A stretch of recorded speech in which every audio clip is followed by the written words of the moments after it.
Easy English Stories. A Day at the Gallery. Once upon a time, in the small town of Maplewood, a curious boy named Sam was buzzing with excitement for his school field trip to the Maplewood Gallery of History and Science. With bright blue eyes and messy brown hair, Sam had always been fascinated by stories of the past. He loved exploring new places, and today was a chance to learn about everything from dinosaurs to ancient civilizations. As the school bus rattled along the road, Sam could hardly contain his enthusiasm.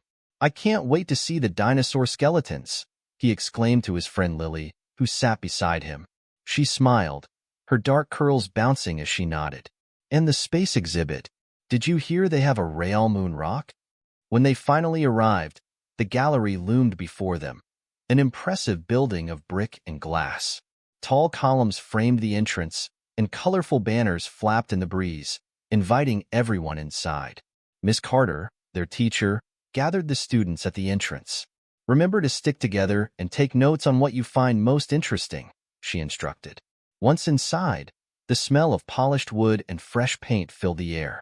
Sam grabbed a map from a display near the entrance and scanned it eagerly. His eyes lit up as he spotted the dinosaur exhibit on the second floor. "Let's go there first," he urged, leading the way. As they climbed the wide staircase, Sam felt his heart race. When they reached the top, he gasped at the sight of a massive Tyrannosaurus Rex skeleton looming over the room. Its enormous jaws were open wide, as if it were letting out a fearsome roar.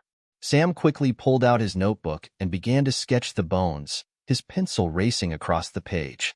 "This is amazing," he shouted, turning to Lily. "Can you imagine how big it was?"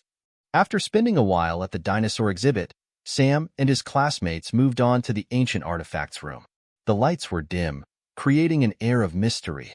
Sam marveled at the beautifully crafted pottery and the intricate jewelry displayed behind glass.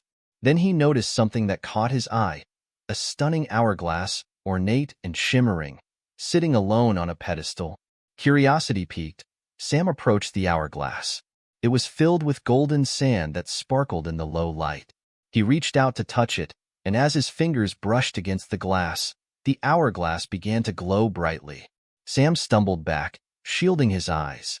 To his astonishment, when the light faded, Sam found himself standing in the same room, but everything had changed. The artifacts around him shimmered, and suddenly, figures began to materialize. A brave knight in shining armor stepped out, followed by a regal queen and a wise old scientist with spectacles perched on his nose. "Welcome, young traveler," the knight said, his voice rich and warm. "We are here to share our stories with you." Sam could hardly believe his eyes. "Are you real?" he asked, his voice barely a whisper. "More real than you can imagine," said the queen with a gentle smile. "History is alive in those who remember it." The knight began to tell tales of gallant battles, speaking of bravery and loyalty, painting vivid pictures of knights charging into battle under banners flying high. The queen shared her story of a peaceful kingdom filled with art and music, emphasizing the importance of kindness and compassion. Then the scientist stepped forward, his eyes twinkling with wisdom. "And I," he said, "have stories of inventions that changed the world. From the wheel to the telescope, every discovery is a step toward understanding the universe." Sam listened, completely captivated. Each story felt like an adventure, and he could almost see the events unfolding before him. He was learning about courage, kindness, and the power of knowledge in a way he had never experienced before. Suddenly, the hourglass began to glow again, and the characters started to fade. "Remember, Sam," the queen said softly, her voice echoing in the room. "History lives on in those who share it." With a blink, Sam found himself back in the gallery, standing in front of the hourglass. His classmates were looking at him, wide-eyed. "What happened?" asked Lily, her eyes wide. I don't know," Sam stammered, still feeling the magic in the air. "But you have to hear what I just experienced." He began to share the tales he had heard from the knight, queen, and scientist. His classmates gathered around, eager to listen. They laughed at the knight's humorous anecdotes, gasped at the queen's tales of intrigue, and were inspired by the scientist's innovations. As the trip ended, Sam felt inspired. He realized that galleries weren't just about displays. They were gateways to the past, filled with stories waiting to be told.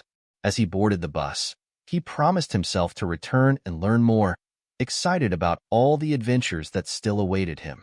And from that day on, Sam became a storyteller, sharing the magic of history with everyone he met. The end.